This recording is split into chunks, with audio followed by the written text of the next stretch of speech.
Hello and welcome to the Confidently You podcast. My name's Helen, I'm your host, and thank you all so much for being here today. Once again, I am loving all the feedback I'm getting from the podcast. I'm loving all your reviews. Please keep liking, rating, sharing this podcast with everyone and anyone you know. It's going to help everyone, especially women, especially people who want to be healthier and happier. I've got a little something for everyone, whether you're at the start of your journey or you've been doing it for years. There's loads of little nuggets from my experience as a coach that you can pick up along the way. So we're in December now, girls. It is time to talk about the C word. Yes. Christmas. This is the hardest thing to manage. Let's get into it. So first and foremost, it comes to this time of year. So it's the start of December and you can be looking at the month ahead of you and be like, my goodness, what am I going to do? I've got so much going on. You'll have drinks with colleagues. You'll have Christmas markets. You'll have, things that we enjoy at this time of year. And it is a time of year to be enjoyed. And this can usually split you into two camps. So you're either in the camp of, I'm going to eat, drink, be merry. Oh, who cares? It's Christmas. Come on, enjoy yourself. Or you're full of dread and fear and you're like, oh, I just want to be in control and I really don't know what to do. And I can't have that. I can't enjoy that. I can't do this. And the issue is that you need to meet somewhere in the middle. You don't want to be in camp A and you don't want to be in camp B because both of them aren't going to help you reach your goals and where you want to be. So don't worry, I'm going to give you some tools and tricks that are going to help you get through the festive season without feeling either like you're a failure and you're like, oh, I've given up. And then it comes to January and you're like, oh my God, I've put on a stone and I feel like rubbish. Or feeling like you didn't enjoy yourself. You always felt like restricting and you just felt nervous around events and different times and occasions throughout the month. We don't want you in either of those. We want you in the middle. And this is the problem sometimes. All of my coaching is about being somewhere in the middle. And that's the hardest place to be because you're like, well, how do I get in the middle? How do I actually feel confident with what I'm doing? So let's backwards engineer it. Let's break things down for the month and we'll take things segment by segment and occasions by occasions. So first and foremost, you've got things like your Christmas parties. That's what's going to be starting first. Christmas occasions, meals out, drinks if you drink, and things going on that you want to enjoy. You want to get your Christmas party dress on. You want to let your hair down. You've worked hard all year, whatever you do, and you want to enjoy the festivities. Usually if you're working for a company as well, these are paid for by the company, and you want to eat, drink, and be merry and let your hair down. When it comes to Christmas parties, what I want you to do is, and this is an interactive podcast today, is you're going to get your calendar out. And this is what I do with all my clients. So you get your calendar out and you're going to plan in your Christmas do's, your parties, the do's. So plan those in your calendar first, right? First and foremost. So you've got your Christmas planning. Now you need to, like with everything I do, you're backwards engineering it. So what's the night going to entail? Is it a three-course dinner, which it usually is, which is usually okay. Never usually eat the pudding because I'm up dancing anyway. So the biggest thing is, and the biggest issue I see with people when they're trying to lose body fat and it comes to Christmas is they either give up or they panic. Now, you can stay in control of this. You do it as if you're having any other time or event in your life. Any meal out, you backwards engineer it. It might just be a case, girls, that you decide in December you're not really going to lose any weight / body fat. You might just maintain.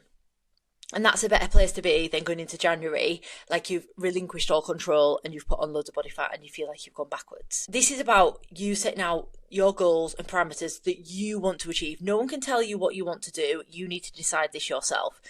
And as a coach, when it comes to my one-to-one clients, this is something I work with them. I'll give them the choice and they make the decision before it gets to that Christmas party. They don't just turn up to that Christmas party and then have a free-for-all. And when it comes to the meals, they're usually pre-assigned. So if it's a sit-down meal, that's included, that's fine. Just make sure little things like during the day before it, you are still eating a high-protein, nutrient-dense meal. You're not starving yourself. You can bank a few hundred calories from the week for that meal out or that occasion. You can work yourself up to maintenance calories. There's loads of things that you can do to keep yourself on track. Then you need to plan in your drinks. Are you a drinker? Do you like drinking alcohol? Drinking pints of cider is going to have a lot more calories than Prosecco or clear spirits. Drink in moderation, everyone. We all know my stories about sobriety and why I don't drink anymore, but I'll always encourage moderation. If you like a drink, let your head down, have a drink. Prosecco girls, you'll be probably happy to hear, it used to send me wild. Don't know, absolutely insane, that stuff. I don't know what's in it, apart from grapes. There's something in the fizz of Prosecco that used to send me absolutely mental. But it's one of the lowest calorie alcohols out there. Just make sure you're drinking plenty of water. Make sure you eat and plan around the occasion. Tequila, that's a great one too, and gin. Low calorie alcohols, vodka. Make sure you're having diet mixes with it as well. If you don't drink, enjoy whatever drinks you want to have, but make sure there are liquid calories, okay? Knowledge is power, it's just education. Now you need to look at different things like, do you get the munchies when you're hungover? One of my biggest tips for if you're hungover is to buy a shop-bought pizza, or make your own, but no one can ever be bothered when you're hungover, and have that the next day. Shop-bought pizza, 500 calories, make a homemade dip with it, get out for a walk, get some fresh air, and you will feel so much better. If you get the munchies when you get in from a night out, pre-cook something. Don't cook it when you get in, because if you're like me, and I nearly burnt the house down a couple of times, more than once I've done that at different houses, I recommend making some munchies ready for when you get in, that's there, and you'll just eat, and you're like, oh, that was so good, instead of going and getting a doner kebab or a greasy pizza or something that you're not really going to enjoy. You see, the key with these things, girls, is it's the planning. It's not the actual occasion, it's the pre-planning, and you'll feel so much better and so much in control if you do plan these things, and it keeps you on track. So that's your Christmas nights out sorted. If you've got a few, you just need to resign the fact sometimes that you're not going to be able to lose body fat for time in December, but you can stay active, you can stay healthy majority of the time. It's about the habits you do most of the time, not those small moments where you let your hair down and enjoy yourself.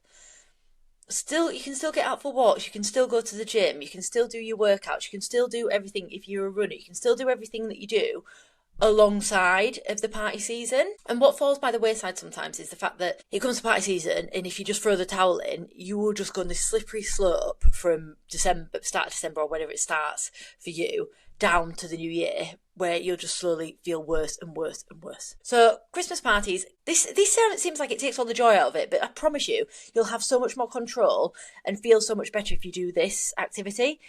You're going to sit down and write down your festive must-haves. One of mine is Stollen. I absolutely love Stollen, and I've actually already had it. I know it's November. I'm recording this in November, by the way. I've already had it. Like, Helen, what are you about? But I'll be in Australia for most of December, so I don't think they have Stollen there. So I enjoyed it. I got some Stollen, and I had a cup of tea, and I had a couple of little bits, and then I had a couple of little bits more on a separate occasion. I shared some with my parents as well, actually, so I was like, please eat this, so I don't eat the whole, because it's a lot if you have the whole pack. But that's my festive must-have, Stollen. I absolutely love it. It's the only time of year I get it. Absolutely love it. So you need to decide on your festive must-haves. What else is really like, do what you want. I can have my judgment about things, but you live your own life. If you want a festive McDonald's, and you have that every year, you go and bloody enjoy that. You need to incorporate that in. The issue is when you're saying, I'm not allowed that, that's an issue. And when you're also saying to yourself, I'm going to have that every day of December, that's also an issue. Start thinking of these things as actual treats, as they're meant to be in our diet. It's all right to have a treat. Treats are fine. And incorporate them in. If you're going to Christmas markets, enjoy something, but you don't eat everything at the Christmas market. It's gluttony. You cannot possibly think that is a normal way of eating. Take something that you really want and you really, really, really enjoy and have it. One thing I historically have done in the last few years at Christmas is, over the years, I got sick of having, quality streets and celebrations and the chocolate that just becomes, it's a bit monotonous, and it's a bit like, why am I eating this? So every year for the past 4 years, I'm probably not going to do it this year because I don't think they'll last if I take chocolates to Australia. I go to local chocolatier in Filey, Sturkey's, shout out to them. I'm going to give them some airtime because they are the best chocolates in the whole world, and I have eaten every single chocolate in every single part of the world, and they should be famous. They don't need my shout out because they are already busy enough, but they are the best handmade chocolates. Handmade? And they were unreal. And I always get myself a box, and share them with Martin now. But I always, even when I was on my own before Martin, BM, I get a box and I enjoy them, and I have 3 or 4 a day, and I thoroughly enjoy every single one of them. And they're a bit more expensive. For the big box, it's I'm sure like £35 to £40. Like, that's expensive. So I relish in them and enjoy them, and it's like a ceremony and it's indulgent. But I think sometimes, especially if you've got loads of kids around and there's loads of chocolate left over at the after Christmas, go, if you don't want it, go give it to a food bank. If your kids aren't really going to eat it, you just know that you're going to sit and eat it all, please give it away. Don't chuck it in the bin, give it away, because that's the problem. It's when it becomes this mindless act of just constantly eating. I was speaking to a client the other day and she said at Christmas time they always just have nibbles around, so little bowls of like Bombay mix, and she was like, I'm going to have to stop that. I said, no, you need to not stop it, you need to change it.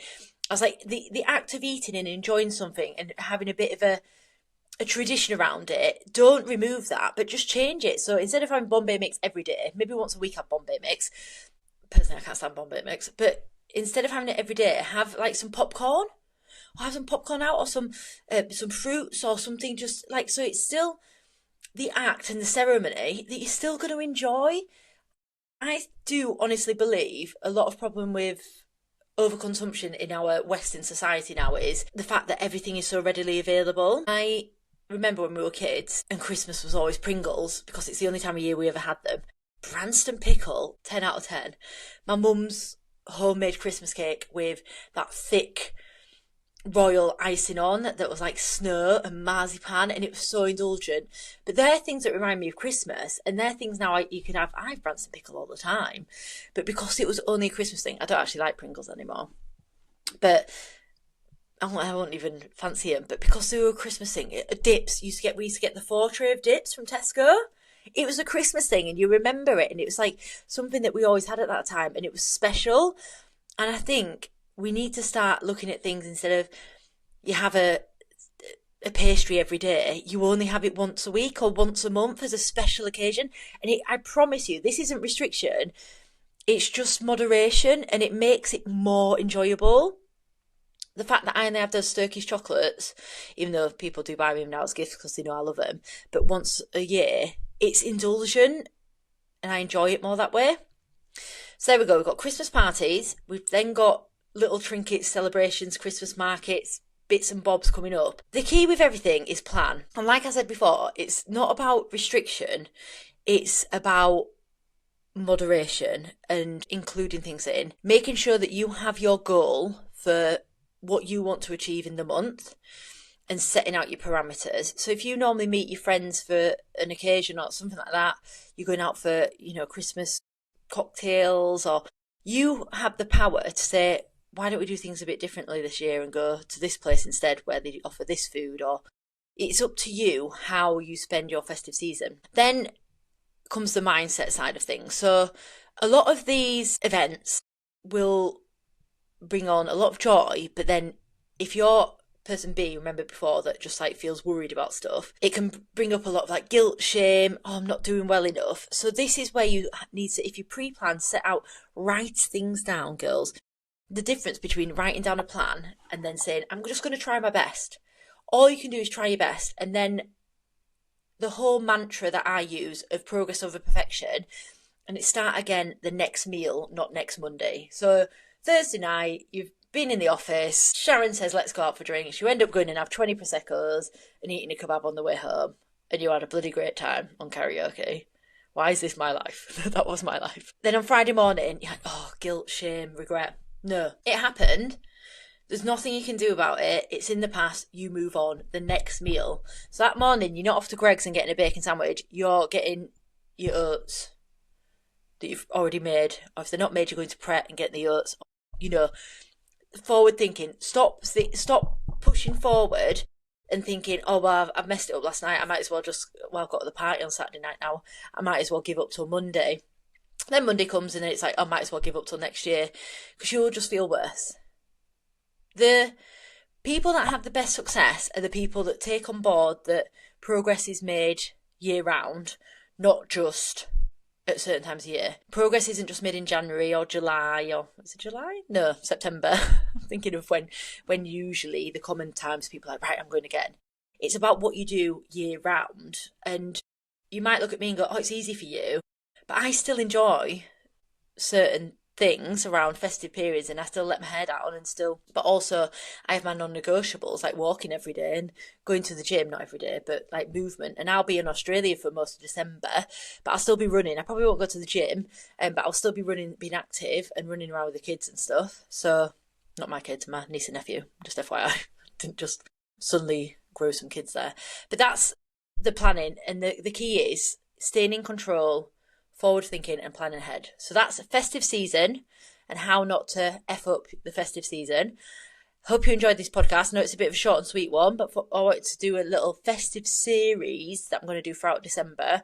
So put that into place, write out your plan, and remember, next meal, not next Monday. And have fun.